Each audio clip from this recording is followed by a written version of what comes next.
Alright guys, welcome back to F1 News. Red Bull have won all three of the opening races of the 2023 season, but George Russell believes they are still holding back pace, i.e. sandbagging, to pretend their car isn't as dominant as it actually is. Is this legitimate? Does the data support this? Or is George Russell just saying this to try and get the FIA to change the rules somewhat to nullify Red Bull's present advantage? Very much enjoyed your thoughts in the comments below. Hit the like button if you enjoy. Subscribe if you're new, as always, not far away from 20k subs. You guys have been killing it with the support over the last few days. Firstly, Alpine, I guess they're stuck with a gun to the head or something, trying to apologise for the disastrous end to the race they had there in Australia. But also a big update on the new sprint weekend format. This was rumoured the other day that the teams and the FIA and Formula 1 were trying to change the current sprint weekend schedule, and it's going to go now as follows. I believe this has now been confirmed ahead of the Australian Grand Prix actual race on Sunday. I think the teams agreed to this being confirmed now for Baku and beyond. So instead of quali on Friday setting the positions for the sprint is now a separate event entirely, and it doesn't have any consequences for the starting positions on the race.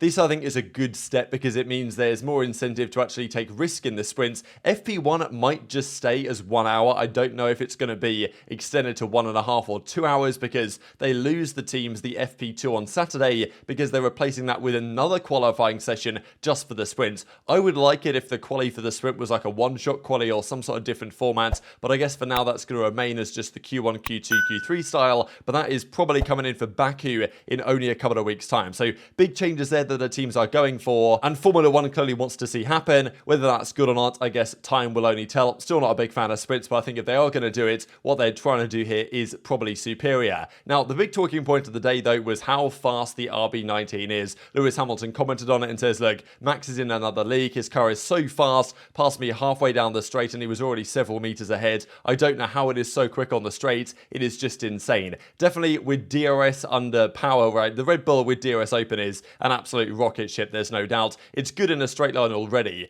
but with the DRS open, like that car is just, it seems kind of magic what they're able to achieve in a straight line. It's not just the drag reduction though, it's other elements of the car that are also pretty spectacular. Just wanted to show though, because you guys might have noticed when Hamilton got passed on this back curvy straight here by Verstappen, who absolutely flew past him and off into the distance, he was already this far ahead by turn 9-10, and by the time they come out of turn 9-10, he's already this far down the road because Verstappen got DRS again because of the double detection point, and by the time they got into the final sector, Verstappen was already a second and a half ahead, and by the time they got to the end of the lap, Verstappen was already 2 seconds ahead. Verstappen's already gone around the corner here, so it's pretty outrageous how when Verstappen actually put pedal to the metal, got past Hamilton with the double DRS, like it was just over. Hamilton had absolutely nothing he could do about it, and it was F1 versus F1.5. And looking at the numbers here, the top speed for each lap, we could see that Verstappen, and obviously Perez here being in the slipstream more often, he had a 3:41 top speed. Ocon wasn't far behind, but just comparing Verstappen's advantage with DRS open compared to DRS close, compared to Hamilton with DRS close compared to DRS open, it's night and day how much that Red Bull gains in efficiency when the DRS is open. You look at the numbers here, Red Bull just with no DRS for either car was 7 kph faster. That's still very significant, but nothing crazy. When they both had DRS open, Red Bull was 14 kph faster, so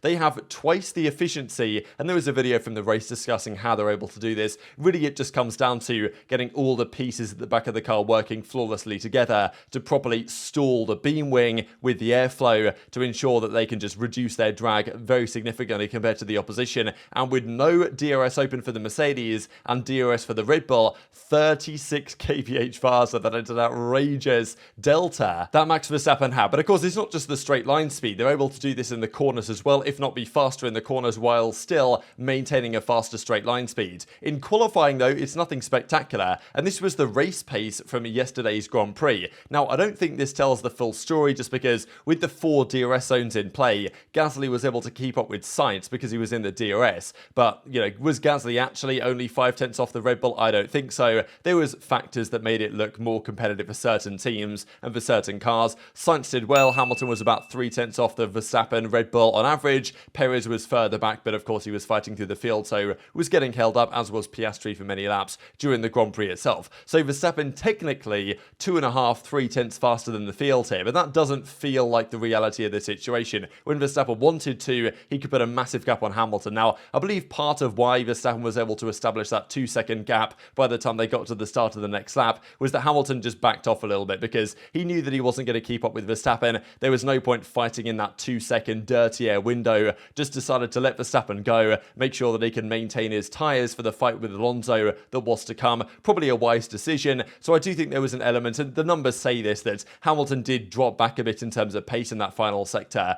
just to allow Verstappen to get away so he didn't have to worry about any dirty air issues with the car in front. So it wasn't just that Verstappen's car was that much faster, but that of course was part of the story. And also we get this from Giuliano de Kessler, who says that because the setup was not particularly favourable for Verstappen, they didn't really nail it this weekend. They lost a couple of tenths from that, and also they turned down their engine, he reckons, by about 10 horsepower, and that also would have cost them a couple of tenths of a second. So they were losing a bit of time in a poor setup compared to Mercedes seemed to nail their setup this weekend, and also they turned down their power unit apparently, which is not a massive surprise, but it just goes to show that that delta was, yes, in part, I imagine, Verstappen taking it a little bit easy to preserve and to conserve and all this, but also they just straight up turned down their engine. And when they're turning down the engine, that's when you know their car is so good that they don't even have to worry about it. So George Russell comments on this and basically says they're sandbagging. This pace delta we saw in Australia is not the delta that the Red Bull 19 actually has compared to the other cars on the grid. There's more to it than that. We saw, I mean, it was what, 40 seconds or so that Alonso was behind Verstappen at the finish of the Bahrain Grand Prix. So, and they were taking that easy as well. They turned down their engine in Bahrain as well because they were managing some issues. So, they're a lot faster. Certain tracks like Baku, they're going to be monstrous. But even tracks like this, where the other teams were closer, they were still the faster car, probably by a big chunk. And Russell reckons that it's something like 7 tenths of a second at least in race pace that the RB19 has advantage. They don't want to show all of it, and even he says they're almost embarrassed to show their potential. Now, I don't think they'll be embarrassed.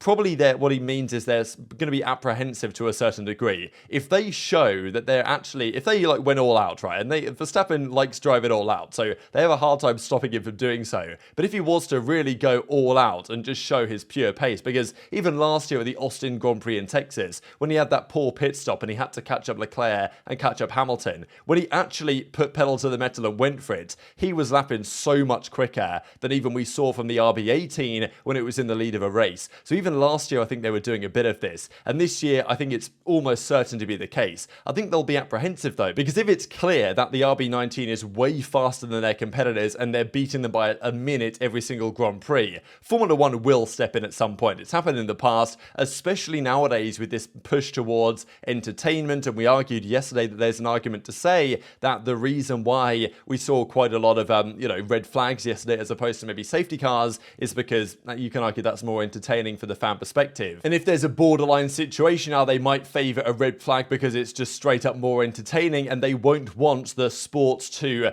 decline in interest for especially some of the newer fans. If a team is absolutely dominating too, he says, I think they're holding back. They're trying to pretend they're not as fast as they actually are because they're concerned the sport will try and hold them back somehow, i.e. change the regulations in some way or another to hurt Red Bull and try and help the other teams catch up. I think realistically they have a 7/10 advantage over the field. I don't know what the pace difference looks like, but it doesn't look like Max has to push or anything. They've done a great job. Fair play to them. We can't take that away. We need to up our game at Mercedes, but still saying that their advantage is far greater than even it seems to be. Now, the average race pace gap so far this season has been round about 7/10 of a second to the Aston, the Mercedes, and to the Ferrari. So the numbers that we see on the actual, average is about what Russell reckons their advantage is, apparently. But, it's probably greater than this because they were certainly holding back a little bit. Depends on the track, of course. In qualifying, it's less so, but in quali, the Red Bull just set up their car for the race. They turn up to quali. If they get pole, fine. If they don't get pole, I'm sure they won't mind. They did the same thing last year because they can overtake in the race. They've got the best tyre degradation. They've got the best straight line speeds. They don't care about quali setup, but their car's so good that they get pole anyway,